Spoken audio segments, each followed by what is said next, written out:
All right, sorry for the delay, guys. I'm trying to make sure that my other tab was going to be muted when it popped up. So, all right, good morning. Good morning, everybody. Welcome to the Saturday Morning Mastermind. I'm your host, Samantha Studebaker Carl. Today, we are going to be finishing the book, The Big Leap by Gay Hendricks, and we are in chapter 7. Last week, we talked about the beginning of chapter 7, which is all about relationships and how our upper limit problem tends to block us in our relationships and how that can manifest for us as, a lot of times it feels like self-sabotage, or that the other person is sabotaging the relationship. And it seems obvious to us if the other person's doing it, but it doesn't always seem obvious if we're doing it to ourselves. So we talked about that at the beginning last week of some of the things that come up in relationships and how we do that to ourselves. But this week we are in the middle of some of the solutions. So, but before we get going on this, I know that if you're following along and you're reading the book with us, we are on page 193 in the paperback. We're at the fourth suggestion for some of the ways to help ourselves in our relationships. I want to give everybody an opportunity to introduce themselves, and then Catherine's going to jump out and finish reading this chapter. So, okay, guys, jump on out.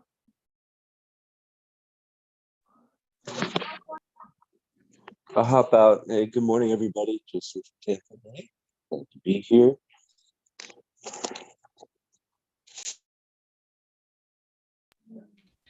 Hello. This is Karen. Oh, sorry, Karen. Go ahead. This is Karen in Mesa, Arizona, hoping that I'm hot. Hello, this is Angel Studebaker down here in South Carolina.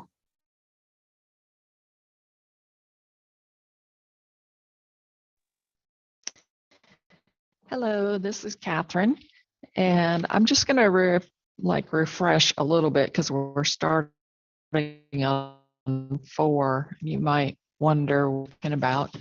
So, as Samantha was saying, we're talking about some solutions for relationships, and especially if both people are actually trying to get over their upper limit problems. It is helpful if both people are doing it, but it's also challenging because you've got twice of the amount of change going on and such.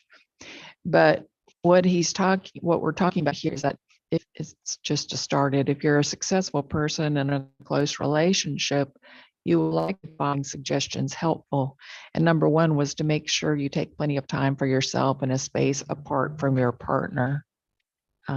Number 2 was put a priority on speaking the microscopic truth, especially about what is going on in your emotions, because so many of us don't really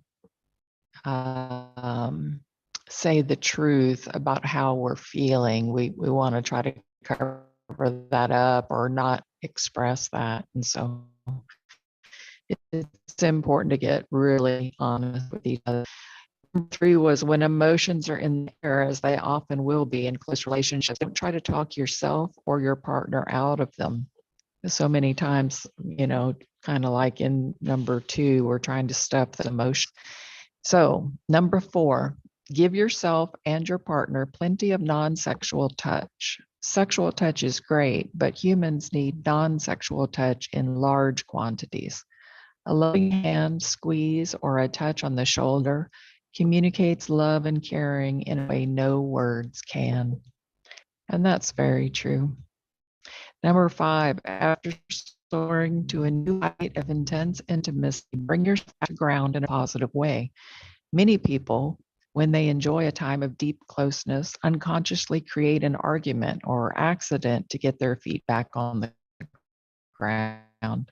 It's not necessary to use painful method around yourself. It works much better and is much more fun to come back to earth by doing some earthly dancing, taking a walk on the surface of the earth, or cleaning out a closet full of your earthly possessions. Number 6, cultivate at least 3 friends with whom you can form a no upper limits conspiracy. The word conspiracy comes from two Latin roots that together mean to breathe together. That's the kind of conspiracy I want you to create. I want you to feel the power of two or more people in harmony working toward a benign goal that's good for all. You and the other members of your conspiracy will educate each other on the upper limit problem. You will spot each other running upper limit behaviors such as worrying, getting sick, having accidents, and so forth. You and your conspiracy will gently remind each other that you create the quality of your life experience out of your beliefs. You'll remind each other to examine those beliefs to make sure they're giving you room for ultimate success in love and life. When you trip and fall, we all tend to do from time to time, you and your co-conspirators will remind each other to take a deep breath, center yourselves, and open up again to feeling more love, abundance, and success ever enjoyed. If you're a successful person in a relationship with another successful person, you've embarked on one of the great quests in all human endeavor. For me, it's the ultimate thrill ride, a journey in which every moment is packed with learning potential and the opportunity to experience true joy.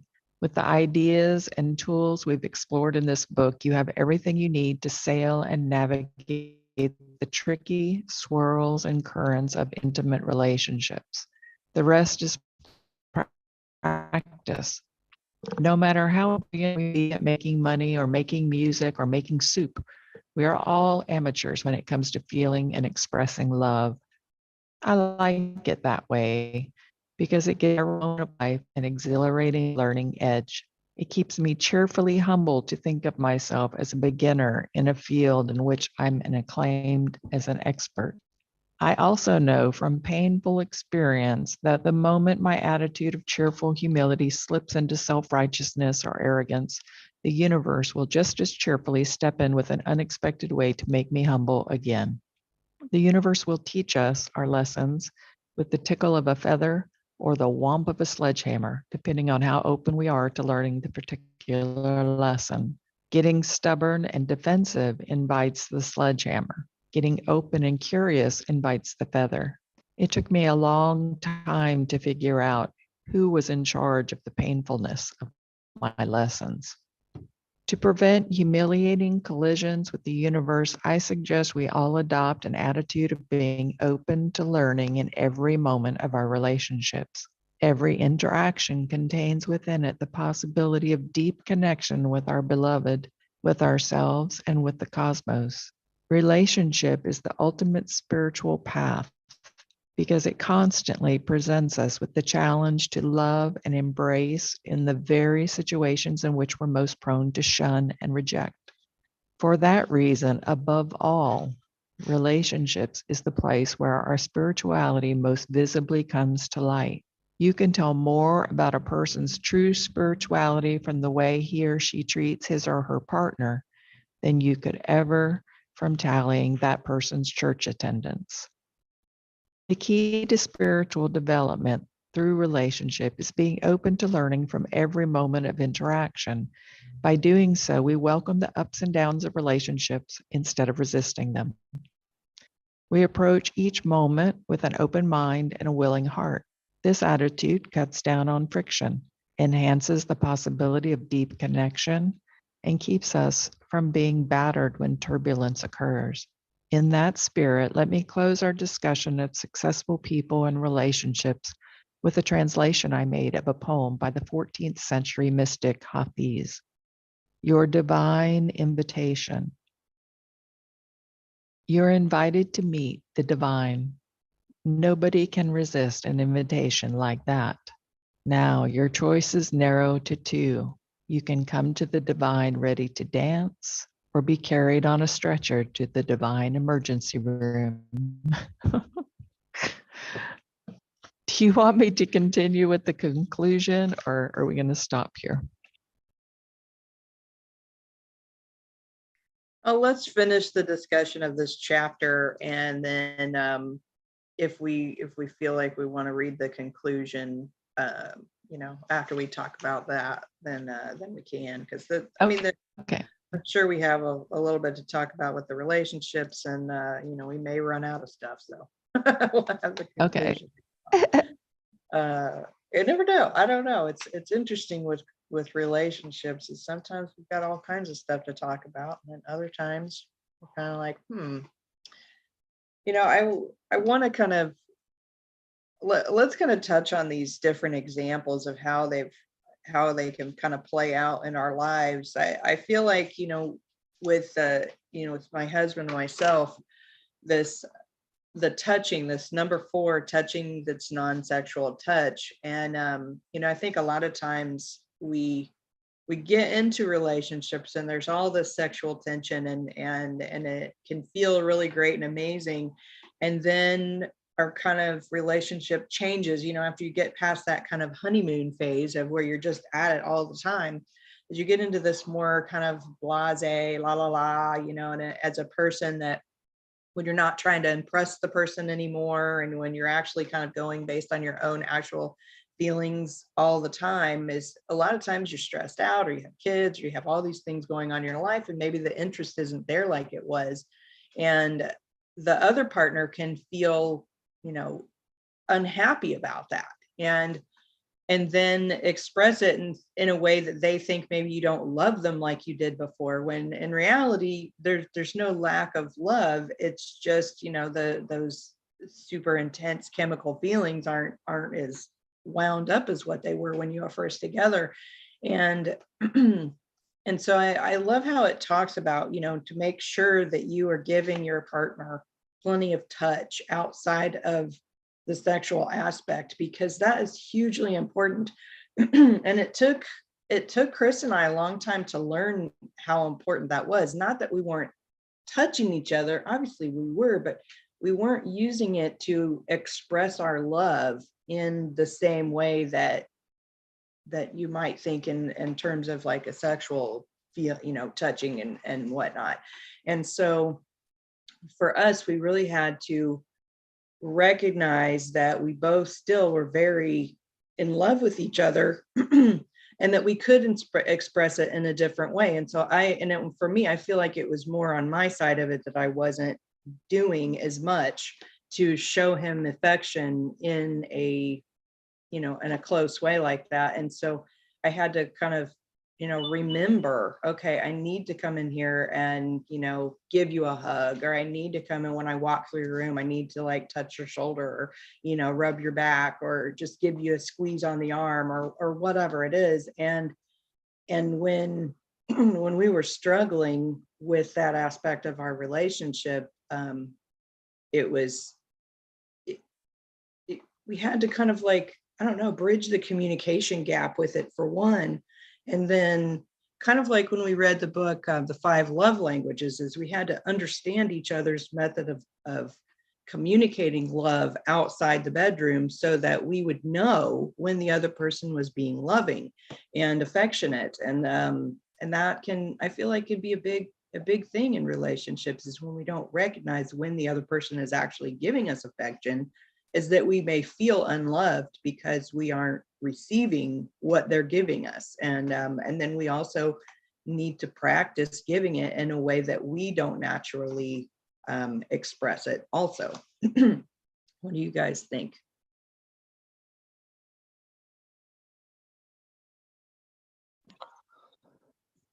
I'll hop out and just say I have to totally agree with you, and and everything you said. I mean, just like you said, if we're not aware of how someone expresses those feelings, that we potentially feel like we are lacking in our relationships, then it bounces back to us. It's really kind of our fault for not being able to communicate and or understand it and recognize it. And that we may feel like, well, you're not doing it the way I am used to, or but the communication isn't there. And gosh, I mean, none of us are taught this early on. It's not like they have these types of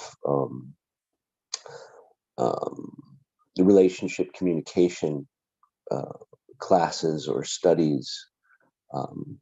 But goodness, wouldn't it be so great and help so many people out with relationships and just move us along into better places in our relationships if we had a common understanding of this, even if it was that, hey, it takes two to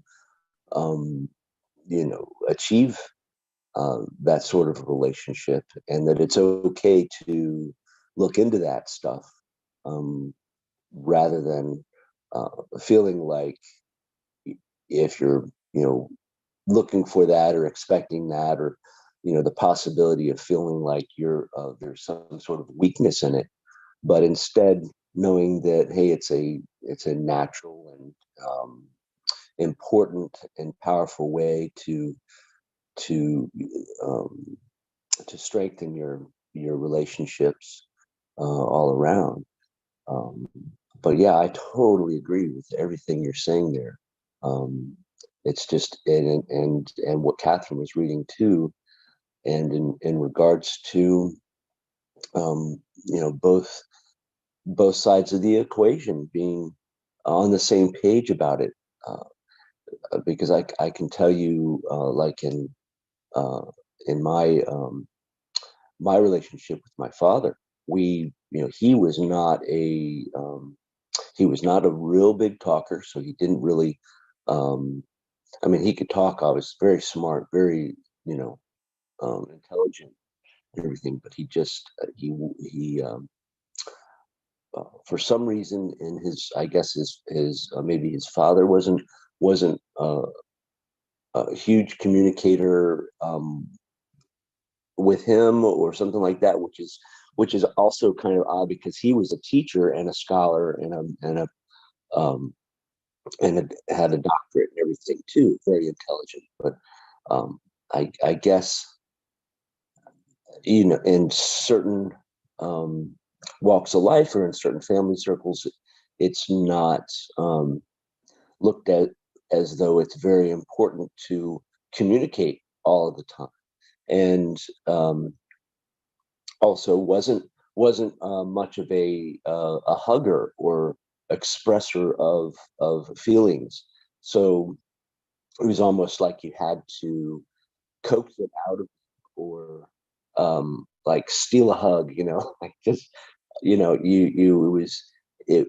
But it didn't mean that you weren't loved. It didn't. It was just that maybe it was there was a different love language that they were that they were using or used to using, or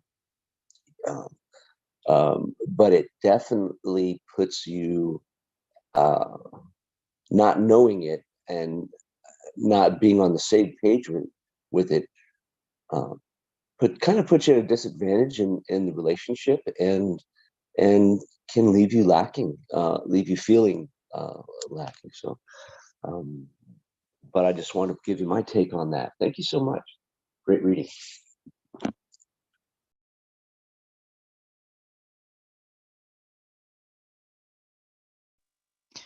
I guess that's where number 2 comes in, about the microscopic truths.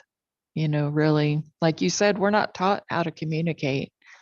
I came from the there wasn't a lot of, people are raising their children much different today than they were raised when I was growing up. There's more communication. That's very encouraging to me because, I mean, it's a start. Not all of it's good communication. So obviously we still have a ways to go, but at least we're communicating now,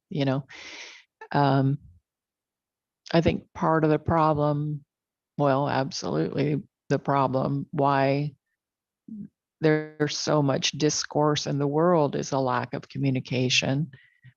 And really learning. There should be a course in it, Jason. There should totally be a course starting from like kindergarten or whatever, preschool, on how to communicate your feelings to others. And it's, you know, a lot of times just a few words of that microscopic truth, as this book refers to it, just, you know, real honesty about how one's feelings can totally change another person. You know, like somebody might, well, I hate to bring up my book again, but it kind of talks about this. You know, somebody might be going through their day thinking that you want something from them all day, when at the end of the day, after that person's been aggravated all day, at the end of the day, they find out that you really just wanted to give them a hug because you could see that they were kind of stressed out, and, you know, you just wanted to give them a hug. And if they had known that, they wouldn't have spent their whole day in misery, right? So it's really, and that's a very simplistic example, but the suffering that people put themselves through is not simplistic, and it's very, very, you know, for some people, untrue thoughts can drive them to doing horrible, you know, some of these mass shootings and things. Don't you think that is unorganized thinking that's resulting in that? And probably some pharmaceuticals involved. If I had to take a guess, I bet every one of those people was on antidepressant. But because they change your behaviors chemically. But this business about our thinking and how we can torture ourselves with our thoughts, and if we could learn how to communicate with people about it, and we weren't afraid to communicate with people about it, I think that's a huge issue. Especially, it seems like nothing is private anymore. Like, you even wonder when if you did want to talk to a therapist or something, how private it would be anymore. I don't know. There are supposed to be confidentiality agreements there, but I don't always see that happening. But holding these things in, and I know I bring it up, but, you know, tapping, at least you're talking those thoughts. If you can't bring yourself to speak those thoughts to somebody else, maybe you can practice by tapping and speaking them to yourself first, and then it'll get easier, and then you can go speak it to them, or you might find out you don't even need to. But yeah, Jason, you should start a school on communication for our school system. I don't know if I could start a class or anything like that, sure, but it would certainly help, I think. What was that? The tapping. What is that called again? The long name for that? Because I actually have seen that used and tried it before, and it does have a a great effect, actually, but I don't remember what it's called. Yeah, absolutely. There's like so many research studies that prove that it changes everything in your chemistry. It can even change your DNA if done consistently. For Wow. like, yeah. I mean, read the latest research on emotional freedom technique, and they usually say EFT or tapping, but it's emotional freedom technique is the long name. Yeah, it's almost like when you do it, it's almost, instead of like being um, lost in your thoughts, it sort of reconnects you back to your mind and your body and your it's weird how it does have an effect. You know, it's almost like the difference between going on a walk with somebody, just walking side by side, or walking holding hand in hand. It's like there's a connection, and that connection is instead with yourself, and with your thoughts, like you're um, agreeing with yourself through your tapping of your, of the side of your head, or your meridians, or whatever it might, they tell you to do. But very, very powerful. And yeah, so thanks for bringing that up again. Freedom technique. Cool. Cool.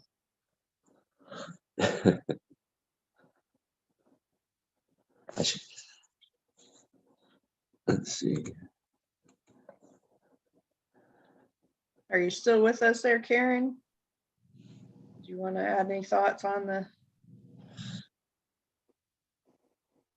You're muted if you are there.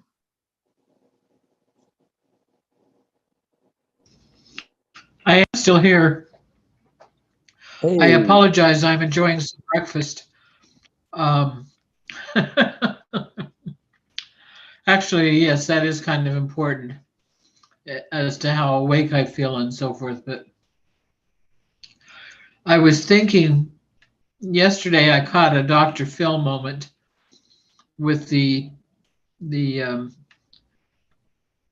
trial that had ended in 2 life sentences for the man who killed his wife and his son. And they were talking about body language, and they were describing what one would expect in a certain situation and what did or did not happen in a particular situation. And I felt like I wasn't following it very well, like I wasn't grasping the mountain, supposedly the mountain of evidence of his lying. And unfortunately, I'm not in a relationship at the moment, and I don't have the ability to look at it and see how I'm doing in terms of keeping up with the small details and the touches and so forth. I don't know if I'm making any sense at all, but thank you, Samantha. Anyway, I guess that's my thoughts for the moment.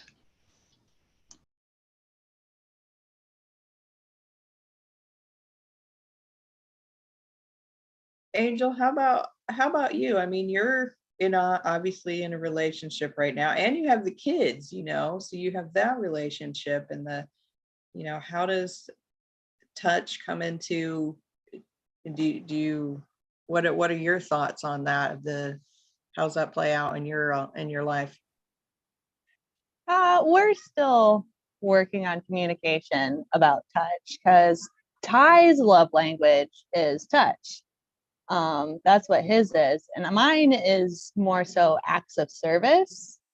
And with the kids, I get often very touched out. So like I can't do touch very often, and like I try to reach out of my comfort zone.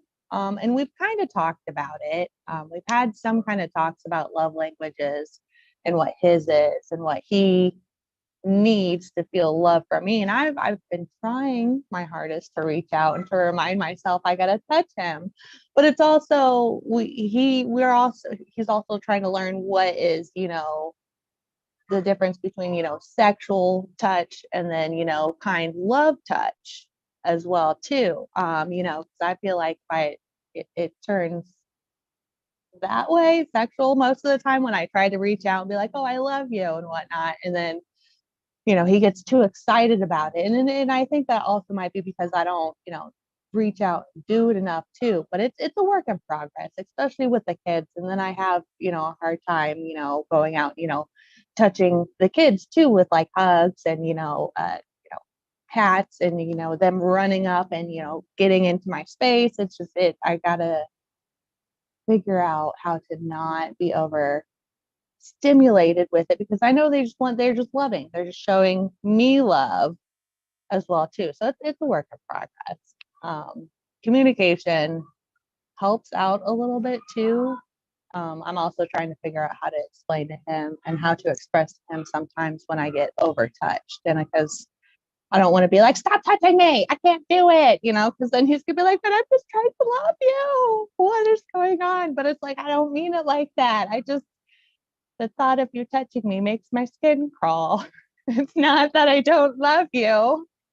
I still love you and I still want to touch you, but on my terms too, but it's definitely trying to reach out of the comfort zone and then showing him and telling him that what my love language is, acts of service versus, touch too, because he tries to show me in his love language that he loves me, and, as touching, he'll rub my shoulders, he'll rub on me, and it's, sometimes I'm just like, stop, don't touch me. I don't still, if you're going to touch me, just be still with it, and it's definitely, I don't know, I feel like I got off track. I feel like I'm going in circles, but it's we definitely need to communicate more with it, but we're working on it. I'm working on accepting touch more too, and working that into my love language. So it's a process. I think those are all thoughts. So thank you. But that's Yeah. awesome that you're so aware of that and that you are all work towards that and everything. I totally get that, you can be, sometimes I can just be so like overwhelmed with certain stimulus, that you just, and you sort of feel like you just want to push it away and kind of regain control and stuff like that.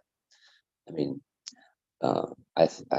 it's definitely important to realize that even just squeezing of the hand or resting your hand on someone's shoulder, is just, it's a powerful thing. It can be a really huge, powerful transfer of positive of energy just by doing that, and or even just our positioning to the other person. If you can think of like sitting at a table and you're across the table from someone and you may be both looking at the same um, identical type of sheet of paper or book or whatever. But if you're discussing it, that gives one psychological perception of being across the table from the other person. If you walk over to the other side of the table and see it and you're both looking at it from the same direction, that does something that was brought to my attention, that it's a totally unconscious type of thing, but it puts you on the same, like subconsciously, somehow psychologically puts you on the same perspective, and can change the mood and attitude and emotion of the entire conversation. Something as simple as that. So it's so great that you're aware of that, that you've brought that into your relationship. And it's like Katherine says, we were not taught anything about this stuff in grade school, and we live in such a connected society these days. It's amazing that it almost seems like there's the most people ever that feel alone, and I think a lot of these people that are doing these, that are hurting other people or getting in trouble, are feeling this loneliness and this isolation, even in these massive groups of people. They're still feeling alone because they're not feeling heard, because they're not getting they don't feel like they're being heard for the same reasons that they're mentioning in this books. Would help so much if there was a universal push for people to be aware of this, and I wish there would be some sort of a revolution about this, because gosh, how great would that be for how you just see like a huge change in everything if people were on the same page about this stuff, even in working towards opening up the lines of communication between people, and understanding that, hey, a simple touch doesn't necessarily mean, hey, I want to have a long-term relationship with you. It's just, this is a normal thing where I hear what you're saying. I think I understand how you're feeling, and you're not alone, type of thing. So, thank you so much for that.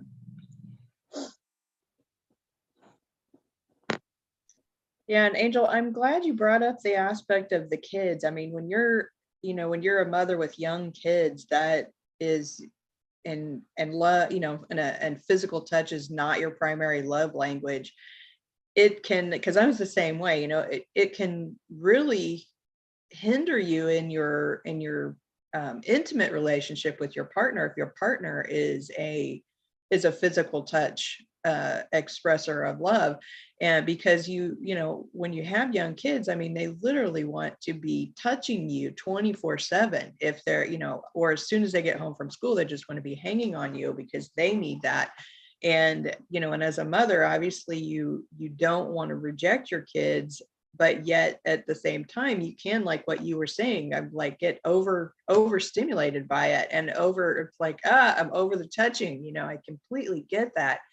And so it can make that really hard for your partner to even understand it at all when they are, working all day, and then they come home after the kids have already been there for 2 hours, like climbing all over you, and then they're wanting to do the same thing basically, and you're just like, I'm touched out.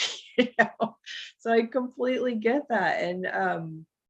But communication really is the key with all of that. I mean, that is a big aspect of it, because I can tell you, for me, when it took Chris and I a long time to get to a point where we could communicate better about that whole aspect of our relationship. And once we were able to communicate that, and he understood that my non-interest in touching was not a rejection of love, and or withholding of love.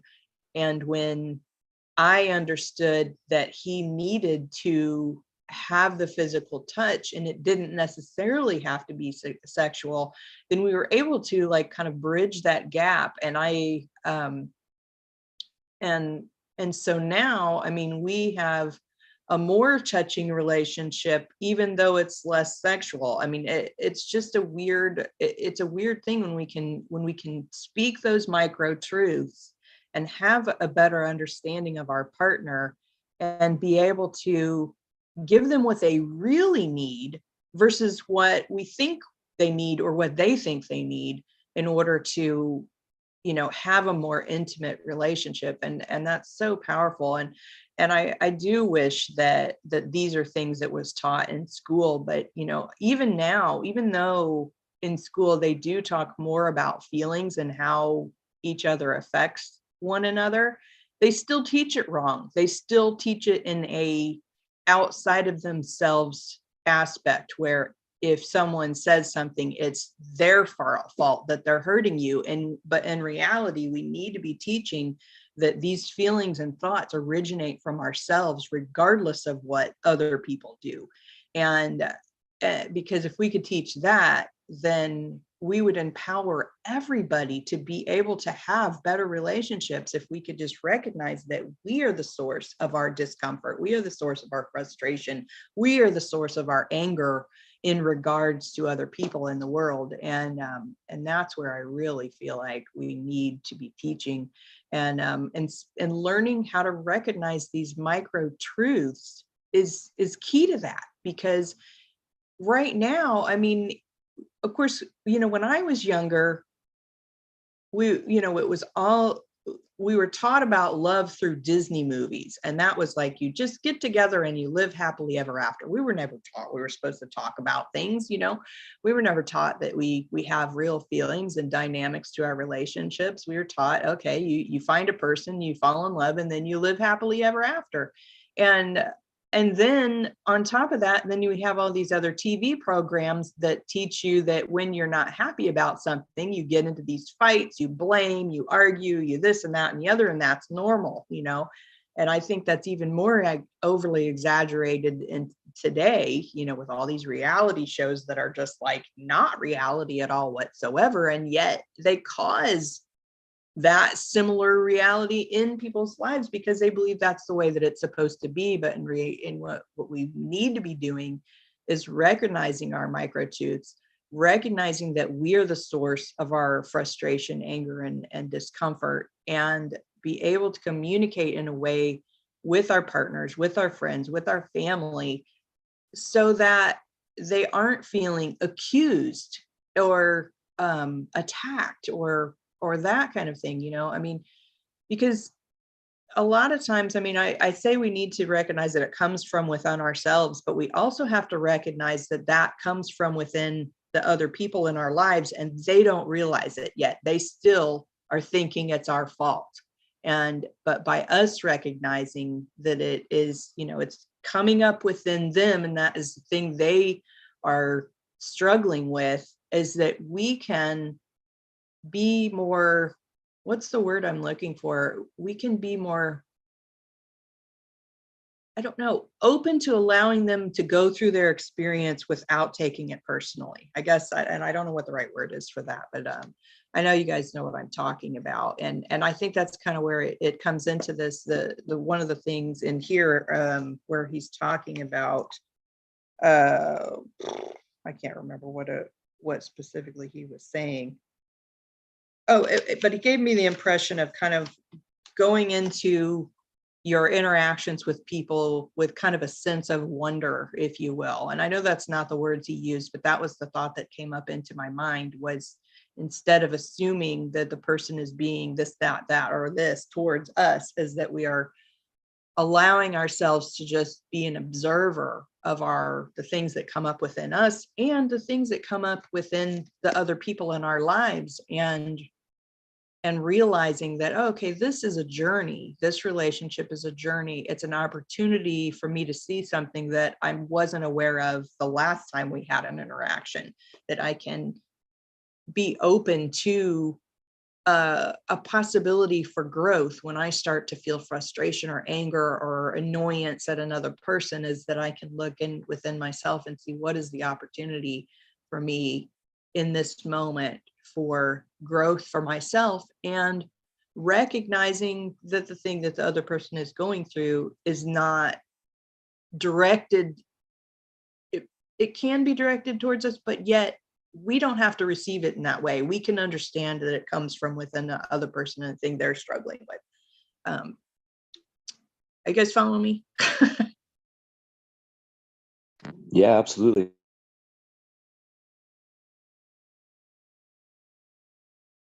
I mean, what if in schools we are taught, how different would the world be if we were taught in school that every interaction is an opportunity for wonder, and that we can go into interactions with other people with just an openness to explore what comes up, and dig into those things within ourselves, and see what our micro truth is about how we feel about it and what comes up for us. And, you know, because I feel like, you know, a lot of times, even in brand new relationships, you know, we can get into this relationship, we have these expectations, and then things don't go the way that we think that they should. And our ideas of the way that they think they should come from something in our past. And they don't even have anything to do with that person, you know, but we put these expectations on them without even ever telling them. That's the other thing, is that, you know, when we get into a relationship, part of it is that we don't tell our micro truths to begin with of what it is that we are hoping for out of a relationship, and then seeing if that person is even on the same page with us on that, you know, because what would a relationship look like if we did that at the beginning? If we knew what our expectations were and explored that with the other person and listened to what they think their expectations are, and then took it as a moment by moment thing versus, okay, you've said this, it's set in stone and we have to go like this going forward. No, it's that instead is that we go into this with, okay, this is what I think I want because of whatever happened in my past or whatever my feelings are about what love is supposed to be or romantic relationships are supposed to be. But I know that you have similar feelings about, or not similar, but maybe you have different feelings about it. And you think you know what you want, but at every step in our relationship, we could recognize something about what it is that we think we want and realize that is something from our past. And maybe that's not actually what we want, but we want something else, and that we could express that and be open to each other versus what happens a lot of times is we go into these relationships and we have these expectations. And then when we're not fulfilled, we are mad at the other person for not fulfilling this thing we haven't even expressed to them. So it's, I try and think about that every day that I have an interaction with my husband. When I start to feel some annoyance or frustration, it's just, wait a second, let me look into this and remind myself that this is an opportunity for seeing something deeper that I didn't see before about myself and about my husband. And how can we communicate about this in a way that we can both find our micro truths and what it is we really are hoping for. And I think that ultimately, I think what we're all really looking for is a deeper level of intimacy in our relationship and a safe space, like that other person is supposed to be our safe place in the universe and who we feel surrounded by love from. And yet when, some of these books that we've learned about is that really we're the ones that create that. And so we can create that in a relationship, even if the other person doesn't fully understand all the details of how these things work, is that we can create that. And by allowing that person to be whatever they are and us not have like anger at them for having their own feelings and their own thoughts and just looking at it like like it's just a sense of wonder of what is this relationship? What is it doing? How are we interacting with each other? How can I be a scientist in my relationship, if you will, an observer of all these interesting things that are going to come up as we go forward in our lives? It would be but we go into it instead with these high expectations and these wants and needs, and if they're not met, then we're angry about it or frustrated, and then we sabotage it because we think we're not worthy, or we think we don't deserve it, or that's the same thing, or whatever. Or we think that all other persons are bad, or no one's good at relationships, or whatever. All these different things that we can come up with in our mind of the reasons why relationships just aren't going to be successful for us. So, all right, I've ranted on for a while now. Somebody else rant.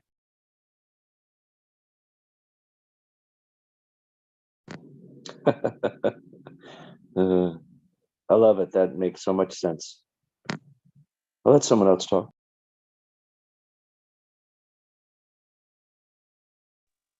I think you've said it all right there.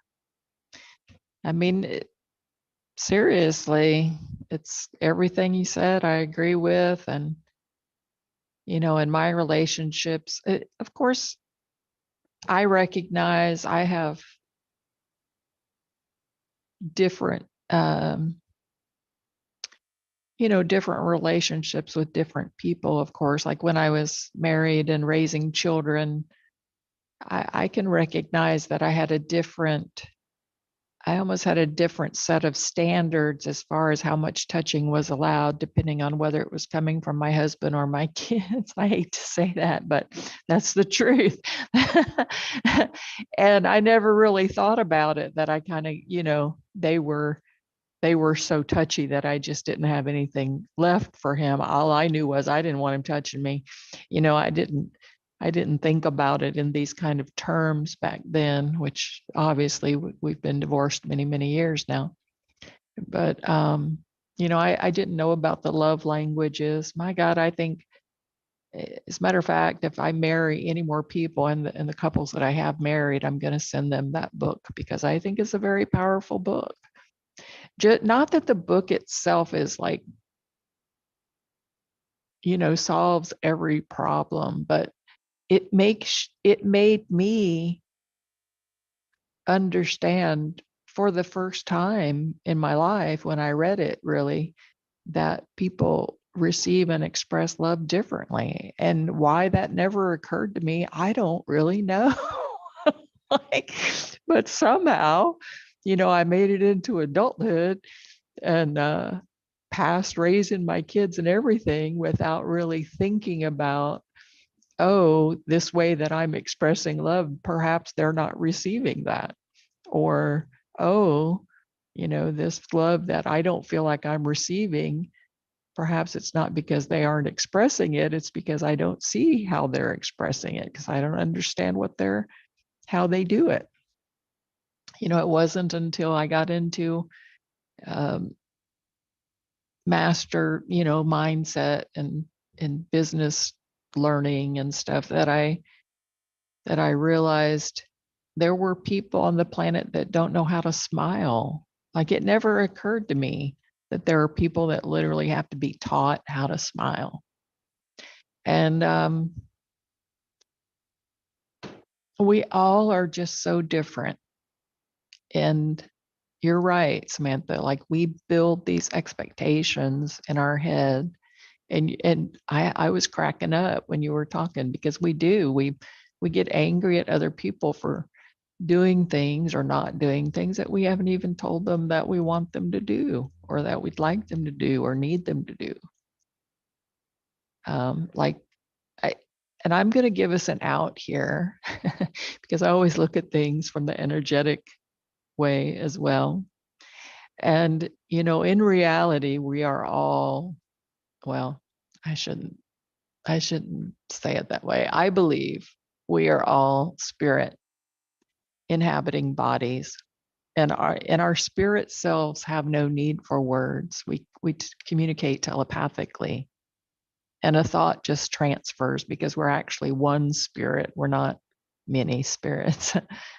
So that's why telepathy works. And so being spirit, I think sometimes it gets confusing when we're interacting through body. Our bodies don't hold the same vibration that we do without our bodies. We're at a much higher frequency, a much higher vibration when we're out of these bodies. These bodies are kind of like fat suits that we put on and have to lug around. I hate to say it that way, but just as a visual, they're dense compared to what we're used to working with, where we can just think of where we want to be and we're immediately there because we're everywhere already, but we bring our focus to that place. So I'm getting way off base here and probably confusing people because this is how my brain works. But so energetically, when we're interacting with people, when we put our hand, it's so funny how we're intuitively led to touch when we need to. Like when we bang our knee, we put our hand there because our spirit knows that we have healing, that we can heal that area with our hand. That's why our hand goes there. It knows. When we reach out, when we feel the need to reach out and touch that shoulder, like you mentioned, Jason, it's because we know we can feel their grief, their sadness, whatever they're going through. We can feel that in our heart because we're connected. We may not recognize that, but sometimes we do. And then we feel like we need to reach out and touch. And that's just trying to energetically boost them, give them some energy, because grief and sadness is a lower vibration than happiness and joy. I'm sure everybody can just feel the difference of those emotions. So when you're reaching out to touch, you're sharing your energy with them and helping to lift them. And you're doing it without even knowing what you're doing, really.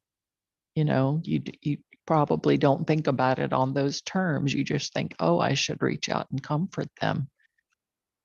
Of course, we understand some people touch is comfort and some people touch is not, is threatening, so you kind of have to be open to how that person is. Are they open to that or not? And you can tell when you touch them, you'll feel whether they're open to it or not, and you'll know whether to take your hand away or not.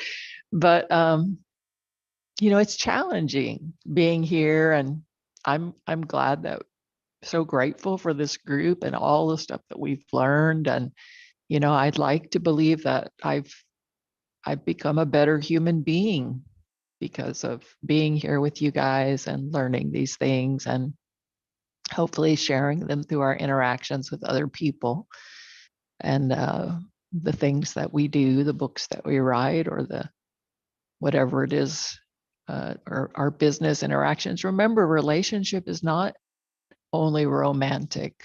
Relationship is with every person that you interact with. It's with every animal. It's with every tree, every blade of grass. Relationship is being in the world.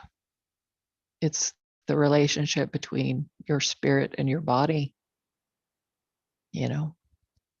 So don't discount all of these wonderful teachings, thinking that just because, don't narrow it to just romantic relationships, And of course, our best relationship should be with ourselves and our body.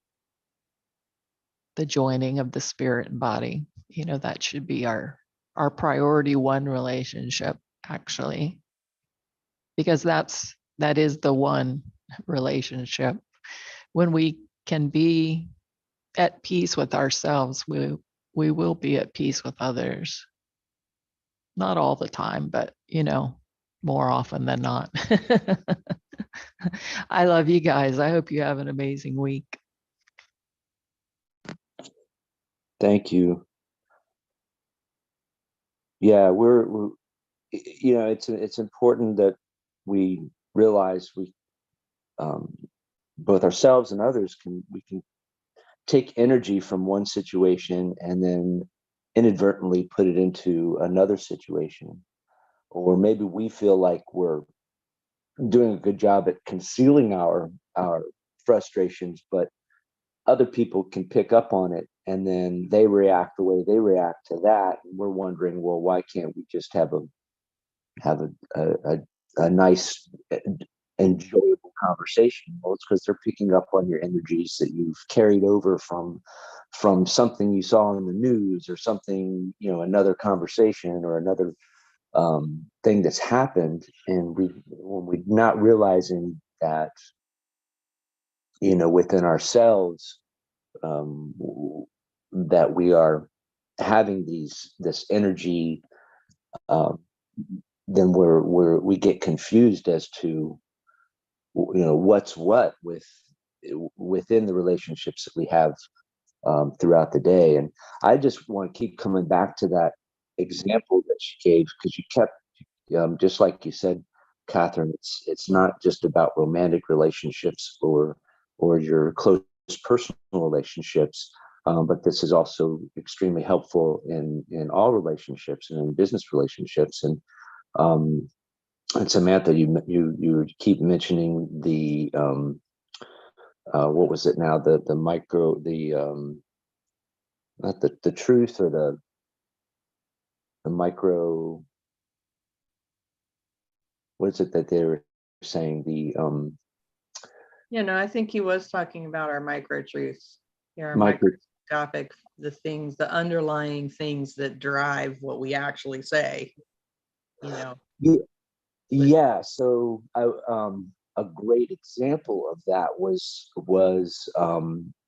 because I think that, for me, I keep wanting to distill that down. What is the micro truth? And from what I'm gathering, is it's what is the truth within what is driving our emotional reaction to the situation, the conversation, or whatever's going on.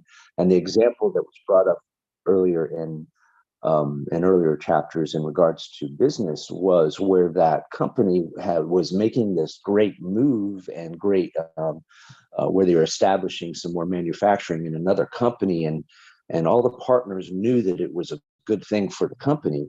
But ever since that they decided to do that, there had been confrontations or squabbling or just not a good not a good feel to them. They were having problems within the company, and they didn't understand where it was coming from. And the author talks about how they came in and spoke to them about it, and then in searching for the micro truth, to like asked everybody to, I forget exact words, but she asked everyone to think about it, and then she just went quiet and just waited. And when they like, it's made it seem like she waited, or he waited for a long time before anybody said anything.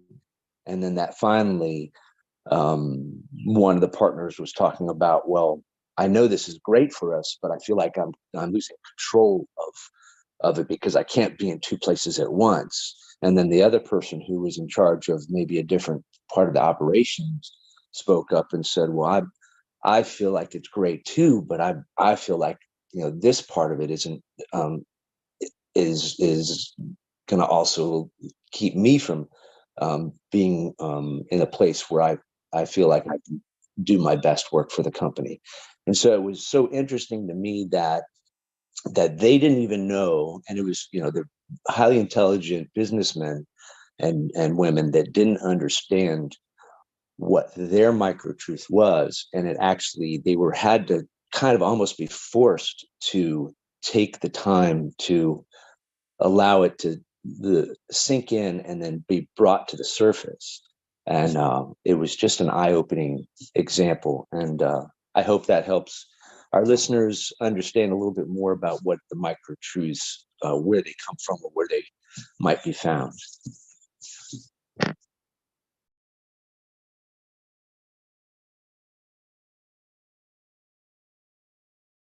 Yeah, for sure. I think digging into the meanings behind the things that you are saying is huge. And if we could just be taught that early on in our lives, it would be game changing, or it would not even game changing, because you'd be doing it from early on. So what would that mean in a person's life? How much different their life might be from our lives if they knew better how to communicate what they really are trying to express, versus this way that we're taught as young people these days with reality TV, of just immediately blaming the other person. It's always the other person's fault for everything that happens to us. And that is not productive in any way.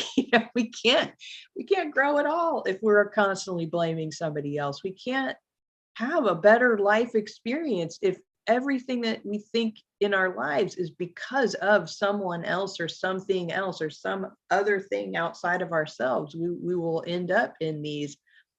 God, I hate to bring this up with when Karen was talking earlier about somebody, I don't know, the killing of the spouse and the child. I'll be honest, I don't know what it is she was referring to. I'm guessing this is something that happened in the world where, in a relationship, someone ended up killing the other person. And that's just, I know there are situations where some people are just very aggressive and they aren't even capable of fixing or working on themselves, and sometimes you get tangled up in a situation like that, and that sucks. But I think for the majority of people, we can work on what's going on within ourselves. And if we only knew these things, just a better way of communicating it, then we wouldn't escalate into situations like that. I mean, it's terrifying to think that we can get into a situation that we dig into it so deeply that we feel like we don't have any other option other than to kill another person to escape from it, or kill ourselves to escape from it, because we see that a lot in the world too, of suicide, because people feel like they just can't escape from whatever it is that's in their life that they are struggling with. And if only they were to recognize what's really going on and help themselves work through it. And one of the things he talks about in here, I think it's the last one that he says, is to cultivate at least 3 friends whom you can form a no upper limits conspiracy. And like we talked about this a little bit last week, where it's find another person that you can communicate with to help you recognize things in your life. And a lot of times what we tend to do instead of that is we find people that we can just complain to, that will also complain, that will be like, yeah, that person did this or that and they suck. And so we end up in this spiral into chaos, versus getting with people who are like, hey, let's look at this. Let's look at this in a different way. Let's explore what's actually happening between you and your other person, and how can we find your micro truths, and how can we help each other communicate that with our partners. I had a really good friend of mine came and stayed with me for almost, I guess, a little over a month, or last fall. And it was because she was going through a really bad situation with her husband, and they were on the brink of divorce. And by us coming together and having conversations and digging into our different aspects of our own relationships, we were both able to recognize things in our lives where we were self-sabotaging ourselves, and how we could work towards a better.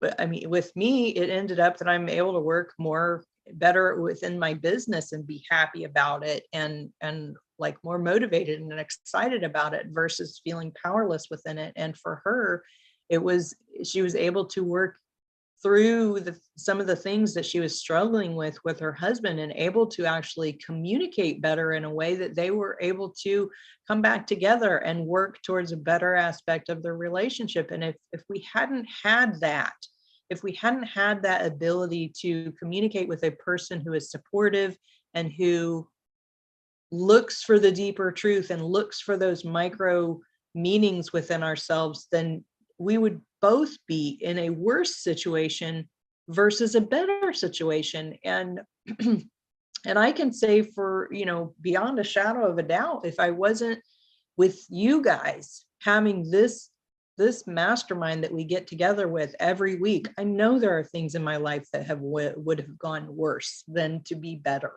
And and so that's huge. It's so huge. It's like when you get into a conversation with somebody, when you're struggling in a relationship with, say, your spouse or your sister or your mother or your parent, whatever, if you're struggling in that relationship, and then you go to your friend, and your friend's like, yeah, and they just take you further into your frustration and further into your pain and further into your anger, that is not the person that you need in your life to help you.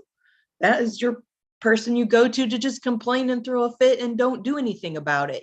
I mean, if you want to work on your relationships and make them better, you need to find a friend who also wants better in their relationships and will look for solutions and help you see your micro truths that maybe you can't see.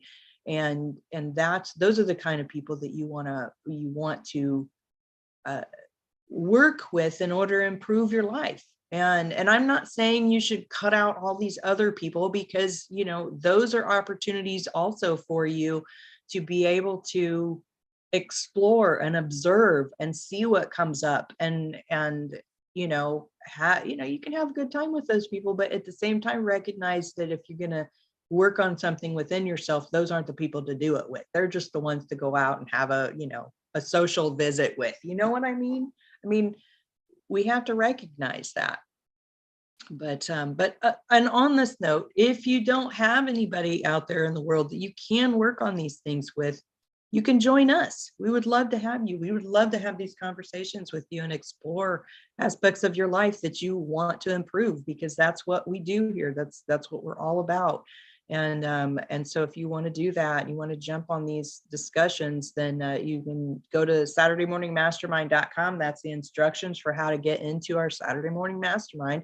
Or you can go to Mindset Mastery Collective on Facebook and be a part of our Facebook group, and that will connect you with other people there that are interested in working on these same things. So we are way past the top of the hour. And we started late, but we're ending late again too. So you guys want to do a final wrap up for this book, and or do we want to just read the conclusion and then end it for this week? What do we want to do? How do we want to end this?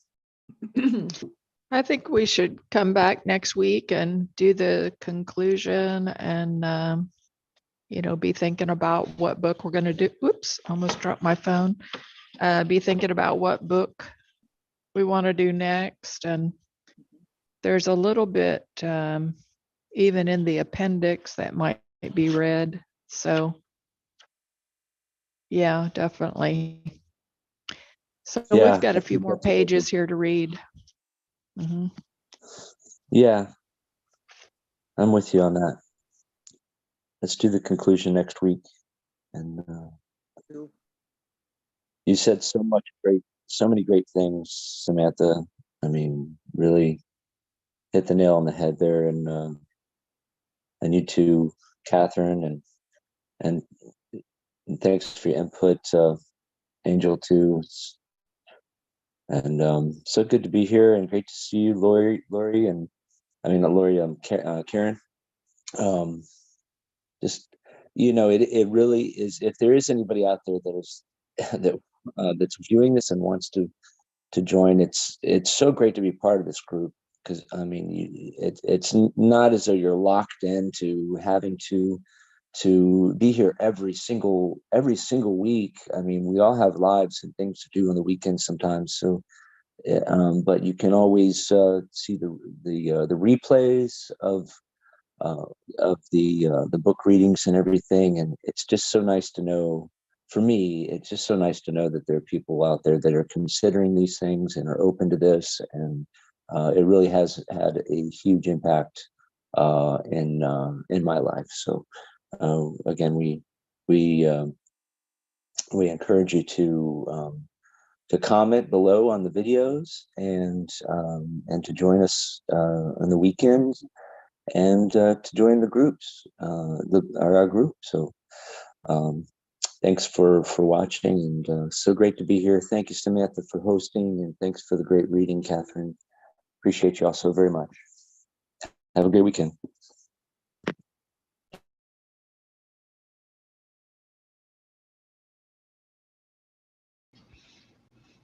I've been thinking, in particular with your last remarks, Samantha, about another aspect that we can utilize in our relationships, and that is our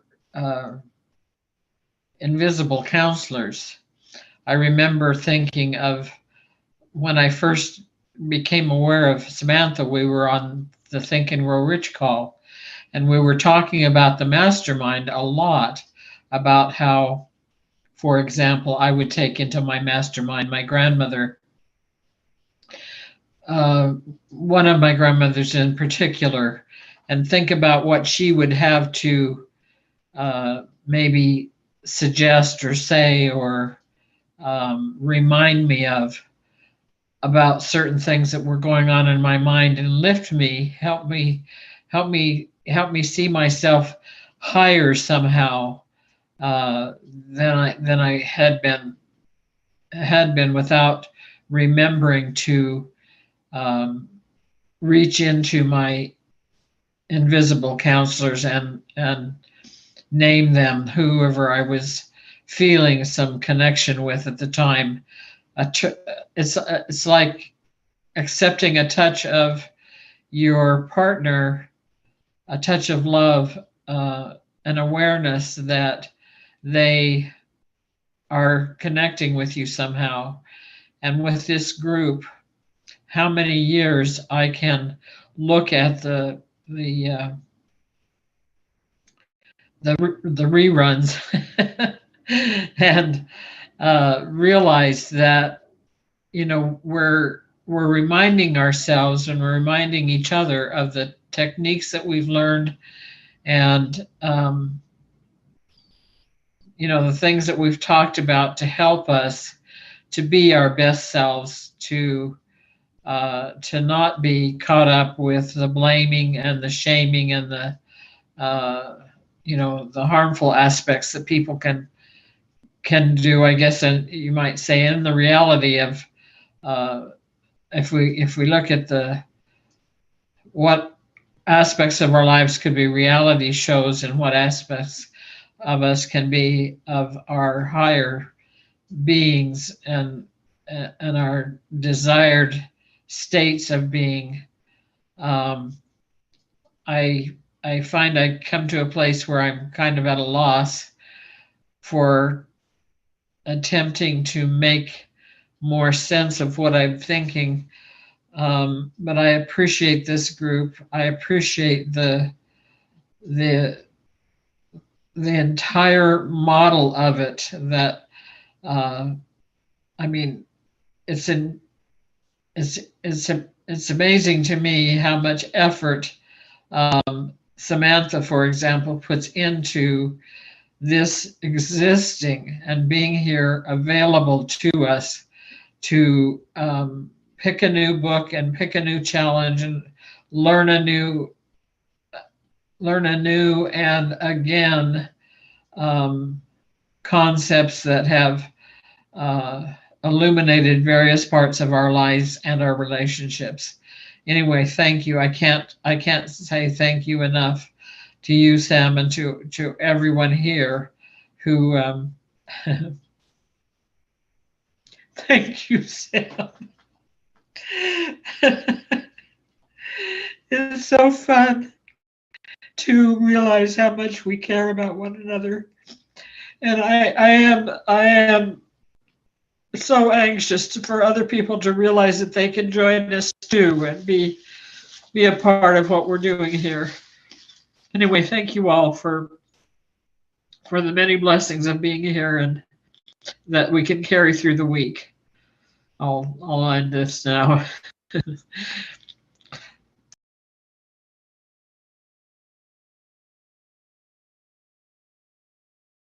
Thank you, Karen, and thanks, Jason, Angel, and Catherine, and Lori, and Dan, and you know, and for those of you who are watching, if you're finding value from this, by all means, click a like on this video, share it with somebody who you think it might be helpful to, and you know, and if you want to join us or you want other people to discuss the things that you're struggling with, and who aren't just going to jump on the unpleasant bandwagon of blame and anger. If you want to work through these things and improve aspects of your life, then we would love to have you join us and help you work through them as well. So I'm going to go ahead and wrap it up for today, guys. This has been a really great chat. I have enjoyed it very much, and I've learned a lot from all of you, and you know, this book has been great. And but yeah, let's jump on here next week. We'll read through the conclusion.